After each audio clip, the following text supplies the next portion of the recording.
وعلى آلك وأصحابك يا حبيب الله اللهم صل على سيدنا ومولانا محمد معدن الجود والکرم وآلہ وصحبہ وبارک وسلم۔ حمد و صلات کے بعد اللہ تبارک و تعالیٰ نے سورہ جمعہ کے اندر ارشاد فرمایا فَإِذَا قُضِيَتِ الصَّلَاةُ،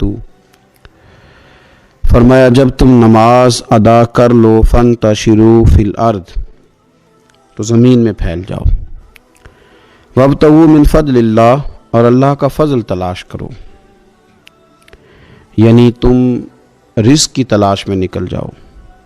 جب تم نماز پڑھ لو فَإِذَا قُضِيَتِ الصَّلَاةُ، جب تم نماز ادا کر لو، تم نے نماز پڑھ لی، فارغ ہو گئے، اب اس طرح کرو کہ فَانْتَشِرُوا فِي الْأَرْضِ، زمین میں پھیل جاؤ، وَابْتَغُوا مِنْ فَضْلِ اللَّهِ، اور اللہ کا فضل تلاش کرو، یعنی رزق کی تلاش میں نکل جاؤ۔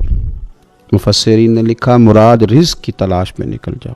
وَاذْكُرُوا اللَّهَ، اور اللہ کا ذکر کرو، کثیرا لعلکم تفلحون، کثرت کے ساتھ اللہ کا ذکر کرو اس امید پر کہ تم کامیاب ہو جاؤ۔ رزق حلال کی جو تلاش ہے اور جو کوشش ہے، یہ اللہ تبارک و تعالیٰ نے نظام زندگی کے اندر ایک خوبصورت نظام رکھا ہے کہ ہم تھوڑا سا آگے بڑھیں گے، کوشش کریں گے، محنت کریں گے اور اللہ تعالیٰ ہمیں رزق حلال عطا فرمائے گا۔ یہ بات یاد رکھیے کہ اپنے بچوں کا پیٹ پالنے کے لیے، اپنے آپ کو سوال سے بچانے کے لیے، اپنے ماں باپ بہن بھائیوں کی کفالت کرنے کے لیے رزق حلال کی تلاش بڑا محبوب عمل ہے۔ ایک صورت میں صرف منع ہے کہ جب آپ صرف اور صرف تکبر کے لیے دولت جمع کر رہے ہیں، صرف دوسروں کے اوپر اپنی بڑائی ثابت کرنے کے لیے دولت جمع کر رہے ہوں، تب یہ منع ہے، ورنہ کوشش کر کے، محنت کر کے، جد و جہد کر کے رزق کمانا، رزق حلال کی طلب میں رہنا، یہ بڑا پسندیدہ اور محبوب عمل ہے دین کے اندر۔ ہمارے ہاں یہ ہوا ہے کہ کچھ عرصے سے ہم دیکھتے ہیں کہ محنت سے جی چرانے والے لوگوں کی تعداد بڑھتی جا رہی ہے۔ یہاں تو لوگ کسی کے طفیلی بن کے جینا چاہتے ہیں، کسی کے دستے نگر ہو کے جینا چاہتے ہیں، معاذ اللہ۔ یہاں یہ رویہ ہو گیا ہے کہ محنت کرنی ہے لیکن کچھ شارٹ سا راستہ ملے اور جلدی سے ساری دولت جمع ہو جائے اور ہم فٹافٹ امیر ہو جائیں۔ آپ محنت کریں گے، جد و جہد کریں گے، کوشش کریں گے، یہی نظام بنایا اللہ تعالیٰ نے۔ اسی نظام کو رب رسول نے پسند فرمایا ہے۔ نوجوان نسل یہ یاد رکھے کہ جب وہ حرکت کرے گی، جد و جہد کرے گی، کوشش کرے گی، ہمت کرے گی، اللہ تبارک و تعالیٰ نواز دے گا۔ لیکن اگر کوشش ہی چھوڑ دی جائے، محنت ہی چھوڑ دی جائے، طلب ہی چھوڑ دی جائے، تو پھر اس کا نقصان یہ ہوتا ہے کہ معاشرے کے اندر آہستہ آہستہ لوگ سہارے تلاش کرنے لگتے ہیں، کاہلی اور سستی عروج پہ چلی جاتی ہے۔ پھر ہم نے یہ بھی دیکھا کہ آہستہ آہستہ چندہ جمع کرنے والوں کی تعداد بڑھ جاتی ہے، مختلف ناموں پر، مختلف عنوانوں پر چندے جمع کیے جاتے ہیں۔ بھکاریوں کی لمبی فہرستیں ہیں، گداگر مانگنے والے، کسی بھی اشارے پر آپ تھوڑی دیر کے لیے گاڑی کو روکتے ہیں تو پتہ نہیں کتنی کو تعداد ہے جو طلب کرنے والوں کی، اور پھر کئی رنگوں میں، کئی انداز میں لوگ آپ کے سامنے آتے ہیں۔ یاد رکھنا نبی پاک صلی اللہ تعالی علیہ وسلم نے فرمایا جس نے بغیر طلب کے اپنا ہاتھ پھیلایا، قیامت کے دن اسے سزا یہ ملے گی کہ جب رب کی بارگاہ میں آئے گا تو اس کے چہرے پہ گوشت نہیں ہوگا۔ بغیر طلب کے اور مسلمان ہو کے رب پہ بھروسہ کرنے والا، رسول پاک صلی اللہ علیہ وسلم کو ماننے والا، اور وہ سست ہو اور وہ کاہلی کی زندگی گزارے، آپ آگے بڑھیں، آپ کوشش کریں کہ مجھے کچھ حاصل کرنا ہے۔ آپ بجائے اس کے کہ سہارا تلاش کریں، آپ سہارا بننے کی کوشش کریں، اور نوجوان نسل اپنے ذہن کے اندر یہ بات بٹھائے کہ اللہ تعالیٰ نے جوانی دی ہے، طاقت دی ہے، آپ تو کئیوں کا بوجھ اپنے کندھوں پہ رکھ کے سفر کریں، آپ بہت سارے لوگوں کے لیے سہارے کا باعث بنیں، آپ ایک ایسا درخت بنیں کہ جس کی چھاؤں میں سینکڑوں لوگ بیٹھ سکیں، درجنوں لوگ نفع حاصل کر سکیں۔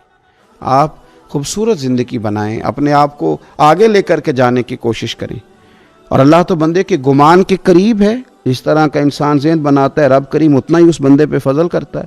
اچھی امیدیں وابستہ کریں، خوب محنت کریں، خوب مطلب یہ کہ سست پڑنا، اٹھتا ہوں، چلتا ہوں، دیکھتا ہوں، کرتا ہوں، کوئی ہو ہی جائے گا، کوئی پہنچ ہی جائے گا، یہ کمزور لوگوں کی علامت، یہ کمزور لوگوں کی۔ حضرت حسن بصری رحمۃ اللہ علیہ ایک مثال دے کے بڑی بات کو خوبصورت کرتے ہیں، کہتے ہیں کہ نوجوان مجھے ملا تو کہنے لگا حضرت جی آج میں نے عجیب نظارہ دیکھا ہے کہ ایک شیر نے شکار کیا ہے ایک بکری کا، تو اس نے کافی سارا خود کھایا اور باقی منہ میں پکڑ کے ایک پہاڑی پہ چڑھا ہے، وہاں ایک نابینا لومڑی بیٹھی تھی، باقی کا اس نے اس کو کھلایا ہے شکار۔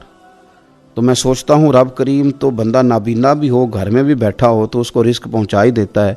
تو خواجہ حسن بصری رحمۃ اللہ علیہ مسکرا پڑے، کہنے لگے میاں تم نے لومڑی بننے کا پروگرام بنایا، شیر بننے کا کیوں نہیں بنایا؟ تم نے یہ ذہن بنایا کہ گھر میں نابینا بن کے بھی کوئی بیٹھ جائے تو روٹی پہنچ جاتی ہے، تو یہ ذہن کیوں نہیں بنایا کہ شیر بنتا ہوں، شکار کرتا ہوں، کھاتا بھی ہوں، کھلاتا بھی ہوں۔ جد و جہد کریں، محنت کریں، آگے بڑھیں، ہمت کریں۔ میرے رسول کریم صلی اللہ تعالیٰ علیہ وآلہ وسلم کے صحابی حضرت سیدنا کعب رضی اللہ تعالیٰ عنہ ارشاد فرماتے ہیں کہ ایک شخص نبی پاک صلی اللہ علیہ وسلم کے سامنے سے گزرا، تو صحابہ کرام علیہم رضوان نے اس کی چستی دیکھ کر، بڑا چست نوجوان تھا، بڑا تیز چل رہا تھا، اس کی چستی دیکھ کے صحابہ نے کہا کاش اس کی چستی اللہ کے راستے میں ہوتی، یعنی عبادت میں لگا ہوا ہوتا یا جہاد میں لگا ہوا ہوتا، کاش اس کی چستی اللہ کے راستے میں ہوتی۔ تو نبی پاک صلی اللہ تعالیٰ علیہ وسلم نے فرمایا اگر یہ اپنے چھوٹے بچوں کی ضروریات پوری کرنے نکلا ہوا تو پھر بھی یہ اللہ کے راستے میں ہی ہے، اور فرمایا اگر یہ شخص اپنے بوڑھے والدین کی خدمت کے لیے نکلا ہوا ہے پھر بھی اللہ ہی کے راستے میں ہے، یعنی اگر رزق کما کے بچوں کا پیٹ پالتا ہے پھر بھی رب ہی کا راستہ ہے، اور اگر یہ رزق کما کے بوڑھے ماں باپ کی خدمت کرتا ہے تو یہ راستہ بھی اللہ ہی کا راستہ ہے۔ اور نبی پاک صلی اللہ تعالیٰ علیہ وسلم نے فرمایا اگر یہ اپنے آپ کو سوال سے بچانے کے لیے یہ کام کر رہا ہے، یعنی مجھے کسی کے آگے ہاتھ نہ پھیلانا پڑے، تو پھر بھی یہ اللہ ہی کے راستے میں ہے۔ ہاں اگر یہ ریاکاری کے طور پر، فخر کے طور پر یہ کام کر رہا ہے تو پھر یہ شیطان کی راہ میں۔ اگر صرف اس لیے مال جمع کر رہا ہے کہ میں ذرا لوگوں کو پتہ چل جائے بڑا مالدار ہوں، میرا بعض لوگوں کے اوپر ذہن ہوتا ہے آگے بڑھنے کا، شوق ہوتا ہے بلا وجہ چیزوں کو جمع کرنے کا، فخر بتانے کا، ریاکاری کرنے کا، فرمایا اگر ریاکاری کے ارادے سے ہے تو پھر یہ شیطان کے راستے میں ہے، اور اگر یہ بوڑھے ماں باپ کے لیے رزق کما رہا ہے، چھوٹے بچوں کے لیے کما رہا ہے، اپنے آپ کو سوال سے بچانے کے لیے کما رہا ہے، تو پھر یہ اللہ ہی کے راستے میں، پھر یہ جہاد ہی کر رہا ہے، پھر یہ عبادت ہی میں مشغول ہے، یہ اللہ ہی کے راستے میں۔ رسول کریم صلی اللہ تعالیٰ علیہ وسلم نے جو سبق ہمیں پڑھایا وہ صرف یہ ہے کہ رزق کماتے وقت تمہاری نیت کا اعتبار ہے، تمہارا ارادہ کیا تھا؟ رزق کماتے وقت ارادہ کیا تھا؟ بہت بڑے بنگلے بنانے کا ارادہ تھا، جائیدادیں جمع کرنے کا ارادہ تھا، بعض رشتہ داروں کو نیچا دکھانے کا ارادہ تھا، بلا وجہ ڈینگے مارنے کا اور اونچی اونچی باتیں کرنے کا ارادہ تھا، یا تمہارا ارادہ یہ تھا کہ حلال آ جائے تاکہ میں سوال سے بچ جاؤں، تاکہ مجھے کسی کے سامنے ہاتھ نہ پھیلانا پڑے؟ یہ حدیث ہمیں صحیح بخاری میں ملتی ہے، نبی پاک صلی اللہ تعالیٰ علیہ وسلم نے فرمایا بے شک مال بڑا سرسبز ہے اور بڑا میٹھا ہے، فرمایا جس نے اچھی نیت کے ساتھ مال حاصل کیا بڑا میٹھا ہے، بڑا سرسبز ہے، اور جس نے اچھی نیت کے ساتھ حاصل کیا اللہ اسے برکت عطا کر دے گا۔ تھوڑے پیسوں میں برکت ہو جائے گی، تھوڑے میں بھی، کئی دفعہ تھوڑے پیسے ہوں گے پر ختم نہیں ہوں گے، ان میں برکت ہو جائے گی نیت اگر ٹھیک ہے۔ اور حضور صلی اللہ تعالیٰ علیہ وآلہ وسلم نے ارشاد فرمایا اگر کسی نے بری نیت کے ساتھ حاصل کیا تو اس میں برکت نہیں ہوگی، اس کے اندر پھر اس کے لیے وہ خیر نہیں ہوگی جو اچھی نیت پہ ہوتی، اور فرمایا یہ ایسا رزق ہے جسے کھائے گا پر پیٹ نہیں بھرے گا، سیر نہیں ہوگا۔ رزق کس نے کھا لیا ہے، چونکہ نیت یہ تھی کہ تفاخر کے لیے جمع کرنا، دولت ہونی چاہیے، بنگلہ ہونا چاہیے، لوگوں کو پتہ چلے کہ یہاں بھی ایک سیٹ صاحب ہوتے ہیں، تو یہ نیت پر ڈیپینڈ کرتا ہے کہ آپ کا ارادہ رزق کماتے کیا ہے۔ بہت زیادہ محنت کرنے کی کوشش کریں، بالخصوص نوجوان اپنے دلوں کے اندر یہ جد و جہد پیدا کریں کہ ہم نے محنت کر کے رزق کمانا ہے۔ یہ جو ہاتھ پھیلاتے ہیں یہ بزدل لوگ ہوتے ہیں، یہ کمزور لوگ ہوتے ہیں۔ یہ ہاتھ جب کسی کے آگے کوئی شخص پھیلاتا ہے تو اپنی خودداری کا سودا کرتا ہے، اپنی عزت بیچتا ہے، اپنے وقار کو داؤ پہ لگاتا ہے۔ جب وہ ہاتھ پھیلاتا ہے، کشکول طلب جب دراز کرتا ہے، کبھی بھی اللہ کے علاوہ، اللہ کے محبوب علیہ السلام کے علاوہ آپ کسی کے سامنے کشکول طلب دراز نہ کریں۔ اور میری ساری زندگی یہ رائے رہی ہے کہ اچھا تاجر وہ ہوتا ہی نہیں جو پیسے زیادہ کماتا ہے، اچھا گھر کا سربراہ وہ نہیں ہوتا جو دولت زیادہ جمع کرے، بلکہ اچھا آدمی تو وہ ہوتا ہے جس کے خرچے کم ہوتے ہیں، جو اس کے پاس ہے اس کے اندر اسے مینج کرنا آتا ہے۔ اگر اس کے پاس 1000 روپیہ ہے تو اسے سارا دن 1000 میں نکالنا آ جائے تو اس شخص کی عزت محفوظ ہے، اس کی عزت محفوظ ہے۔ اور اگر 10,000 کے اندر بھی اسے طبیعت نہیں ہے، اسے چاہت نہیں ہے، اسے خبر ہی نہیں ہے میں نے کس طرح وقت گزارنا ہے، تو پھر یہ شخص اپنے آپ کو بھی رسوا کرے گا اور اپنوں کے لیے بھی شرمندگی کا باعث بنے گا۔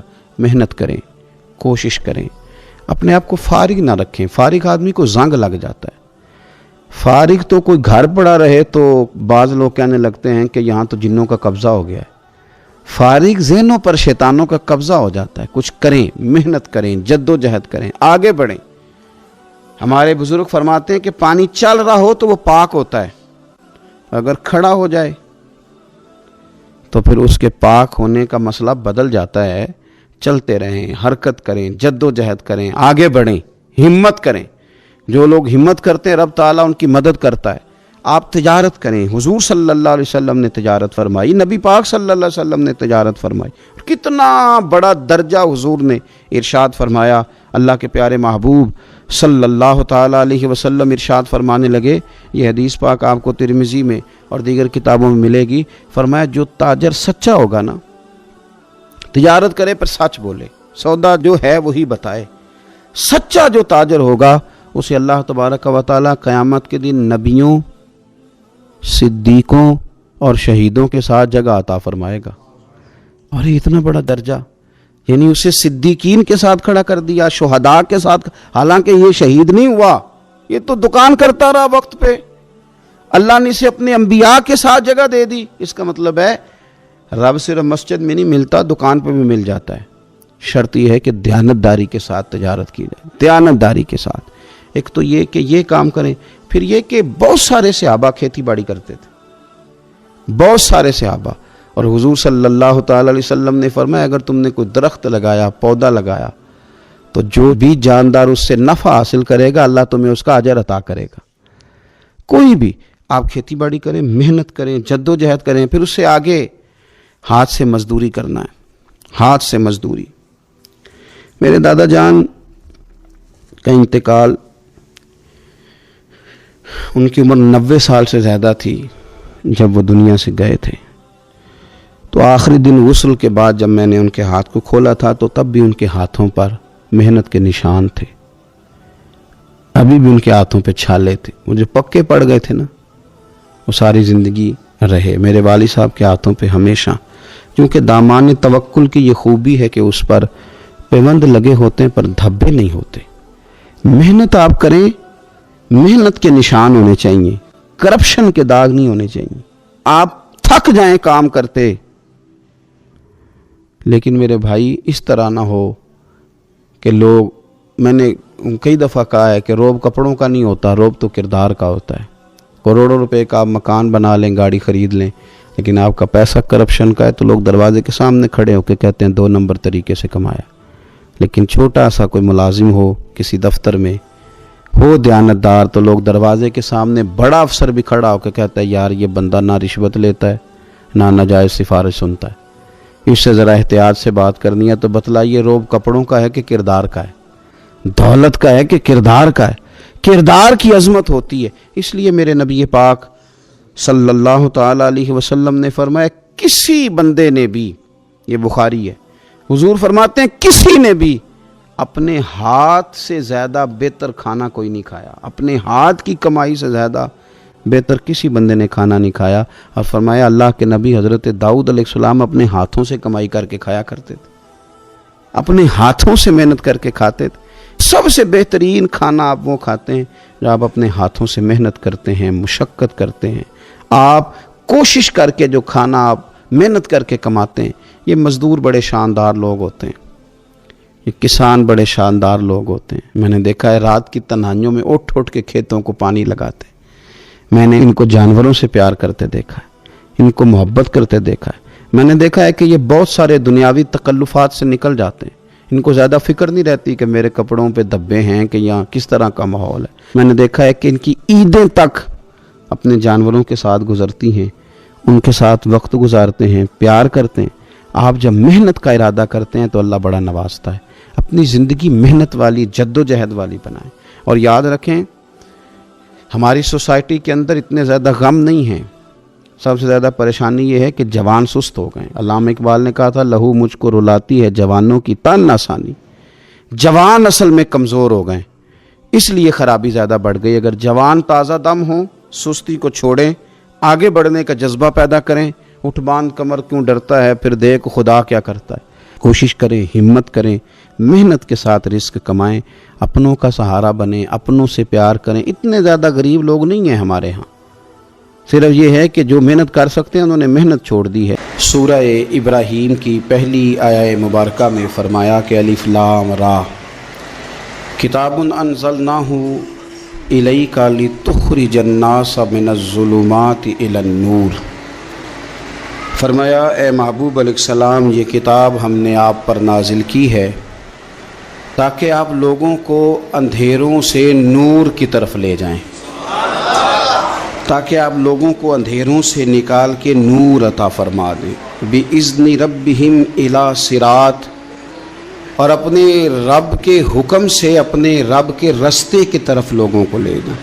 العزیز الحمید، وہ رب جو بڑا غالب بھی ہے اور جو حمد کیا گیا ہے، جس کی حمد کی جاتی ہے، اس کے رستے کی طرف آپ لوگوں کو لے جائیں۔ من الظلمات الی النور، لوگوں کو اندھیروں سے نکالیں اور ظلمات سے نکال کے انہیں نور دیں۔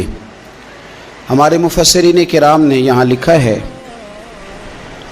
کہ یہ دیکھ لیں کہ قرآن مجید نے ظلمات، اندھیرے جب بیان کیے تو جمع کا صیغہ استعمال کیا، اور جب الی النور کہا تو واحد کا صیغہ استعمال کیا۔ ظلمات زیادہ ہیں اور نور ایک ہے، اندھیرے زیادہ ہیں اور روشنی ایک ہے۔ معنی کیا ہے کہ کائنات میں جتنے بھی اندھیرے ہیں ان سب سے دور کرنے والی روشنی ایک ہی ہے جو مدینے والے رسول کے پاس موجود ہے، جو نبی پاک صلی اللہ علیہ وسلم کی بارگاہ میں موجود ہے، جو حضور کے پاس موجود ہے۔ یہ روشنی ایک ہی ہے، اندھیرے بے شمار ہیں، کثرت سے اندھیرے ہیں۔ ایک اندھیرا کفر کا ہے، ایک اندھیرا نفاق کا ہے، ایک اندھیرا جہالت کا ہے، ایک اندھیرا غربت کا ہے، ایک اندھیرا تنہائی کا ہے، ایک اندھیرا مایوسی کا ہے۔ یہ سارے اندھیرے ہیں، نکلیں گے کیسے؟ جب ہم کسی اور سے روشنی نہیں لیں گے، روشنی لیں گے رسول پاک کی بارگاہ سے۔ اعلیٰ حضرت فاضل بریلوی رحمۃ اللہ تعالیٰ علیہ نے ایک بات یہاں بیان فرمائی ہے، وہ بڑی عجیب اور بڑی انوکھی ہے۔ اعلیٰ حضرت فرماتے ہیں کہیں اور سے تم روشنی لو گے نا تو یہ پہر دو پہر رہے گی، یہ جتنی چاندنی، جتنی روشنی ہے یہ ڈھل جاتی ہے، ڈھل رہی ہوتی ہے۔ یہ چاند کی جو چاندنی ہے نا یہ ڈھلتی ہے، پورے عروج پہ جاتا ہے، پھر کم ہوتا ہے، پھر کم ہوتا ہے، پھر کم ہوتا ہے، پھر کم ہوتا ہے۔ فرماتے ہیں ایک روشنی ایسی ہے جو کبھی کم نہیں ہوتی، اور اس روشنی کا نام نور مصطفیٰ ہے صلی اللہ تعالی علیہ وسلم۔ فرمانے لگے ماہ مدینہ اپنی تجلی عطا کریں، اے ماہ مدینہ اپنی تجلی عطا کریں۔ یہ ڈھلتی چاندنی تو پہر دو پہر کی ہے، یہ جو ہمارے پاس چاند کی چاندنی ہے یہ تو ڈھل رہی ہے، پہر دو پہر رہے گی۔ اے ماہ مدینہ آپ اپنی تجلی عطا، یا رسول اللہ ایک اندھیرے سے نکلیں گے دوسرے میں گم ہو جائیں گے، دوسرے سے نکلیں گے تو پتہ نہیں کون سا رستہ ملے گا، آپ مہربانی کریں، اے ماہ مدینہ ہمیں اپنی تجلی عطا کریں، آپ اپنا کرم فرمائیں۔ اندھیرے بہت سارے ہیں، نور ایک ہی ہے، نور ایک ہی ہے، اور اس نور کا نام محمد مصطفیٰ ہے صلی اللہ تعالی علیہ وسلم۔ نور ایک ہے۔ میرے عزیز، آپ جتنا مرضی بھاگ لیں، جتنا مرضی دوڑ لیں، جتنی مرضی آپ ترقی کر لیں، پڑھ لیں، جو مرضی کر لیں، اندھیرے پیچھا نہیں چھوڑتے، اس لیے کہ یہ اندھیرے گہرے ہیں، ان کے مختلف روپ ہیں، ان کے مختلف رنگ ہیں، یہ مختلف طرح کے اندھیرے ہیں۔ یہ آپ کا پیچھا تب چھوڑیں گے جب آپ نور مصطفیٰ سے روشنی حاصل کریں۔ میرے رسول پاک صلی اللہ علیہ وسلم نے ہمیں روشنی دی ہے، میلاد والے محبوب صلی اللہ تعالی علیہ وسلم نے ہمیں نور دیا ہے، اور ہر موقع پر روشنی دی ہے، ہر موقع پر۔ کسی ایک موضوع پر آپ رسول پاک صلی اللہ تعالی علیہ وسلم کی کسی ایک موقع پر آپ حضور کی تعلیمات حاصل کرنا چاہیں گے تو درجنوں حدیثیں ملیں گی، آپ کو سینکڑوں کے لحاظ سے اشارے اور تعلیمات ملیں گی، ہر چیز آپ کو میسر آئے گی اور آپ کو لطف آئے گا۔ میں کل ایک بزرگ کی بات سن رہا تھا، مجھے بڑا مزہ آیا۔ وہ حدیث پاک بیان کر رہے تھے کہ نبی پاک صلی اللہ علیہ وسلم نے فرمایا کہ میں اور یتیم کو پالنے والا قیامت کے دن اس طرح ہوں گے جس طرح یہ دو انگلیاں جڑی ہوئی ہیں۔ تو فرمانے لگے دیکھ لو میرے نبی پاک کے لفظ بھی محفوظ ہیں اور میرے نبی کے اشارے بھی کتابوں میں محفوظ ہیں۔ یعنی حضور نے دو انگلیوں کا اشارہ کیا تھا تو ہر محدث نے وہ نوٹ کیا ہے، حضور کے اشارے تک محفوظ ہیں کتابوں، یعنی باقاعدہ حضور نے، وہ الگ بات ہے نا، وہ معاملہ الگ ہے کہ سورج چڑھا ہوا ہے، روشنی پھیلی ہوئی ہے، لیکن ایک بندے نے اس طرح کیا ہے کہ پچھلے کمرے میں سویا ہے، اب چونکہ اس کا سونے کا ارادہ ہے، اسے اندھیرے سے پیار ہے، اس نے لائٹ بھی بند کر دیا ہے، دروازہ بھی بند کر دیا ہے، اور کھڑکی سے تھوڑی سی روشنی آ رہی تھی، اس کے آگے بھی پردہ کر دیا، لوگوں کو کہتا ہے روشنی کوئی نہیں، نور ہی کوئی نہیں، اندھیرا بڑا ہے، تو اسے کہیں گے بیوقوف، تو اپنی کھڑکی تو کھولنا پہلے، تو اپنا پردہ ہٹا، تو یہ دیکھ کہ تو نے خود دروازہ، وہ تو آفتاب چمک رہا ہے، وَدَاعِيًا إِلَى اللَّهِ بِإِذْنِهِ وَسِرَاجًا مُنِيرًا، حضور کی نبوت کا آفتاب چمک رہا ہے، کوئی سیکھنے ہی نہیں نکلتا، ٹائم ہی کوئی نہیں، مصروفیت ہی بڑی ہے۔ نکاح کا ٹائم آیا تو ساری چیزیں سیکھ لیں، آداب نکاح نہیں سیکھے، قرآن و سنت نکاح کے بارے میں کیا فرماتے ہیں یہ نہیں سیکھے، سارے لوگ لگے ہوئے ہیں ڈیوٹی کرنے، شادی آ گئی، شادی آ گئی، کپڑے بنا لو، لیکن جو میاں بیوی کے حقوق تھے وہ نہیں سیکھے کسی سے جا کے، تو شادی کے چوتھے دن ہی لڑائی شروع ہو گئی۔ اگر یہ آداب کا انداز کا پہلے سے پتہ ہوتا تو گھر کپڑوں سے سکھی نہیں رہتا، ایک دوسرے کے ساتھ محبت ہو تو گھر سکھی رہتا ہے، تو جو اصل چیز تھی وہ سیکھی نہیں۔ یہی رویہ ہمارا سارے کاموں میں، محبوب نے جو ہمیں ہدایت عطا فرمائی تھی، جو روشنی دی تھی، ہم نے اس سے فائدہ نہیں لیا۔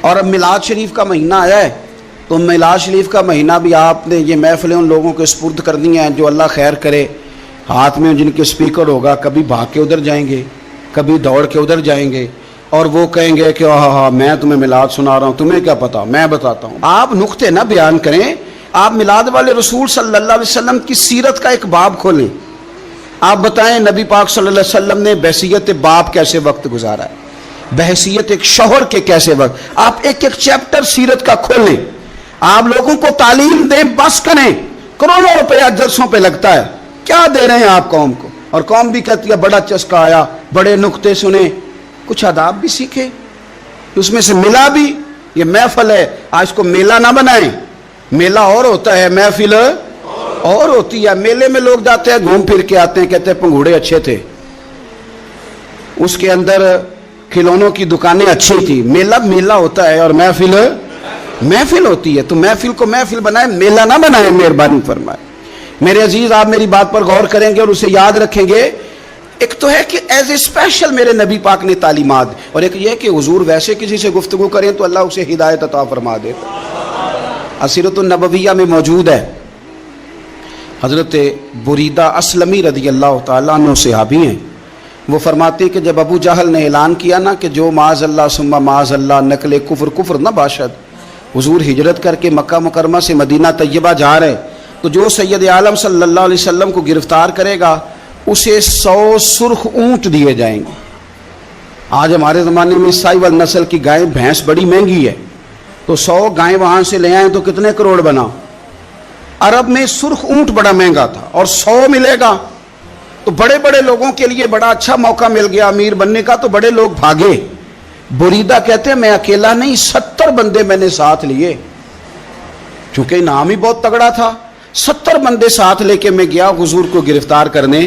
تو مکہ مکرمہ سے کوئی 70-75 کلومیٹر کے فاصلے پر میں نے نبی پاک صلی اللہ علیہ وسلم اور جناب صدیق اکبر کو پا لیا۔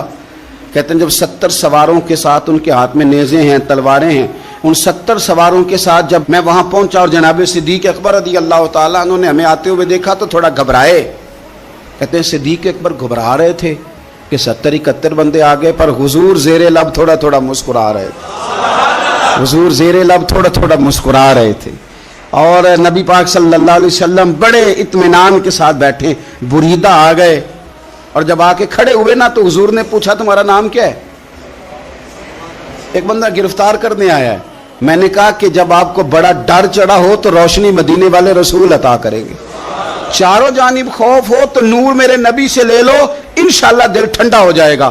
حضور نے نہ پوچھا تھا، بندہ پکڑنے آیا ہے، وہ آیا 70 بندے لے کے گرفتار کرنے. حضور پوچھتے ہیں تیرا نام کیا ہے؟ کہتے بریدہ. برد عربی میں ٹھنڈے کو کہتے ہیں. حضور جناب صدیق اکبر کی طرف دیکھ کے فرمانے لگے کوئی ڈرنے والی بات نہیں، یہ تو معاملہ ہی ٹھنڈا ہے سارا. حضور فرمانے لگے تیرا قبیلہ کون سا ہے؟ کہنے لگے حضور بنو اسلم. اسلم سلام، یہ سلامتی سے نکلیں. اس نے کہا بنو اسلم میں سے ہوں. تو حضور فرمانے لگے ابو بکر یہ اور مسئلہ ٹھیک ہو گیا، یہ تو معاملہ کوئی فتنے والا نہیں، یہ تو سارا کام ہی سلامتی والا ہے. حضور نے تیسرا سوال کیا اور آخری سوال کیا. فرمانے لگے بنو اسلم قبیلے کی تو بڑی شاخیں ہیں، تو کس شاخ سے؟ کہا حضور بنو سہم میں سے. سہم کا معنی حصہ. تو حضور فرمانے لگے تو فکر نہ کر، تجھے تیرا حصہ ملے گا. تو حضرت بریدہ کہتے ہیں میں نے کہا پھر آپ کا نام کیا ہے؟ تو حضور فرمانے لگے میں وہ محمد ہوں جسے اللہ نے اپنا رسول بنا کے بھیجا ہے.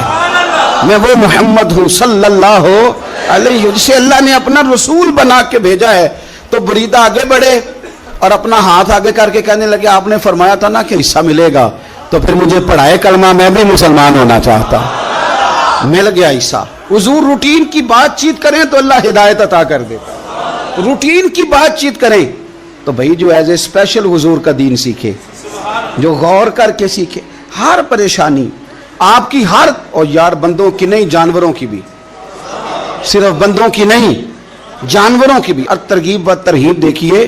اور اعلیٰ حضرت فاضل بریلوی رحمۃ اللہ علیہ کی الامن والاولا دیکھیے. نبی پاک صلی اللہ علیہ وسلم کے صحابی حضرت تمیم داری رضی اللہ تعالیٰ عنہ فرماتے ہیں میں حضور کے ساتھ تھا، ایک جگہ کھڑے تھے، ہم بہت سارے صحابہ تھے. ایک اونٹ دوڑا دوڑا آیا، اس نے نا پہلے حضور کی قدم چومے، پھر کان میں کچھ کہا اونٹ نے.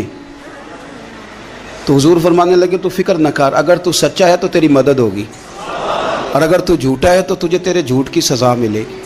یعنی میں کیسے اس بندے کو سمجھاؤں، میں کیسے اسے سمجھاؤں. کمیٹی ڈال کے رو کے درد سے ادھار لے کے کوئی مدینے گیا، اور ماڑا بندہ، اور اس کی تڑپ ہے کہ میں سونے کو اپنے دکھ سناؤں. تو وہ کھڑا ہوا تو ایک صاحب اسے کہنے لگے یہ معاذ اللہ سنتے نہیں، تو کس کو سنا رہا ہے؟ چپ کر، کنٹرول کر اپنی زبان کو. اگر دین نہیں آتا تو نبی پاک سے محبت کرنے والوں کے دل نہ توڑ. جو رسول اونٹوں کی بولیاں بڑے خوب طریقے سے جانتے ہیں وہ اپنے غلاموں کی باتوں کو نہیں سنتے. یہ تو نے کیسی بات کر دی. اعلیٰ حضرت کہتے ہیں لب واہ ہے، آنکھیں بند ہیں، پھر بھی پھیلی ہیں جھولیاں. کہتے ہیں لب کھلے ہیں، آنکھیں بند ہیں، اور میری جھولی پھیلی ہے. میری جھولی، پتہ نہیں آپ کو بھی اتنا ہی مزہ آ رہا ہے جتنا مجھے آ رہا ہے کہ یہاں آپ سوچتے ہیں. کہتے ہیں لب واہ ہیں، آنکھیں بند ہیں، پھیلی ہیں جھولیاں. یہ بریلی کے امام شعر نہیں لکھتے، ساتھ ساتھ مزہ بھی لیتے. آپ ذرا اندازہ کیجیے بات کرنے کا. کہنے لگے میں کھڑا ہوں حضور کی جالی کے سامنے، اور کیفیت میری یہ ہے کہ لب واہ ہے، آنکھیں بند ہیں، پھیلی ہیں جھولیاں. حضور کچھ آیا بھی ہے، اعلیٰ حضرت کچھ ملا بھی ہے. اب دیکھیں کسی کے سوال سے پہلے ہی جواب دیتے ہیں. کہتے ہیں لب واہ ہیں، آنکھیں بند ہیں، پھیلی ہیں جھولیاں. اور کتنے مزے کی بھیک تیرے پاک در کی ہے. کتنے، اور خالی بھیک نہیں ملی، مزہ بھی بڑا ہی آیا ہے. یعنی وہاں سے لینے کا، بھیک لینے کا مزہ بھی. خود بھیک دیں خود ہی کہیں منگتے کا بھلا ہو. یہ تو شعر ہے نا. تھوڑا سا بندہ پڑھا لکھا ہو تو سمجھ میں آتے ہیں. تو دیسی بندے بھی بڑی باتیں، میں نے آپ کو پہلے بھی بتایا تھا، اور وہ بات مجھے بڑا مزہ دیتی ہے. میں پہلی دفعہ حاضر ہوا تو ایک بابا جی کو نا وہ جن کی وہاں ڈیوٹی ہوتی ہے نا پولیس والے، وہ دھکے دے رہے ہیں، یلا حاجی نکل، اس کو دھکے دے رہے ہیں. تو بابا میرے آگے آگے، بابا اسے کیا کہتا ہے؟ کہتا ہے تیری خیر ہوئے پہرے دارا، روزے دی جالی چوم لین دے. ایک دفعہ نہیں، 2-4 دفعہ بابا جی نے کہا. تو کئی دفعہ ہم کسی کو مسئلہ تو بتاتے ہیں، لیکن وہ بندہ تو ذوق میں ہوتا ہے نا، اور وہ جو مسئلہ بتاتا ہے وہ نرالا ہوتا ہے. وہ باہر نکل کے نا، تو میں نے بابا جی سے کہا، میں کہا تسی 10 ساری شعر پڑھے ہیں پنجابی دا، ان کو تو تہاڈی سمجھ لگدی سی، وہ تے عربی ہے. تو بابا جی میرے تھپکی دے کے نا یہاں کندھے پہ، کہندے پتر مینوں بھی پتہ ہے.